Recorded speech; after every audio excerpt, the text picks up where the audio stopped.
Neighbors in this East Charlotte community say early Saturday they woke up to the sound of gunshots ringing out and came outside to see police everywhere. I know distinctive 3 gunshots, and my husband and I shot out of bed. Within a few minutes of realizing those were gunshots, we heard sirens. They say officers, including CMPD Chief Rodney Monroe, were going door to door asking questions, and they were initially told that police were investigating what appeared to be an attempted home robbery. He told me that, that there was a robbery with one of our neighbors, that the neighbors were okay. But that didn't turn out to be the case, according to Chief Monroe, who held a midday press conference on the incident. At this time, we do not believe that was the intent. Monroe told reporters that around 2:30 Saturday morning, a man was beating on the door of this home on Reedy Creek Road. The woman inside the home opened the door thinking it was her husband returning home. When she didn't recognize the man, cops say she immediately shut the door and called 911.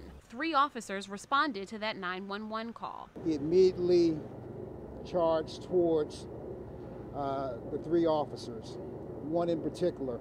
The department says one officer attempted unsuccessfully to use his taser, and the victim, 24-year-old Jonathan Ferrell, continued to run towards the officers. It was then that they say another officer fired several times at Ferrell, striking him more than once and killing him. Cops say they don't believe he had a weapon. At the time of the shooting, he was not armed.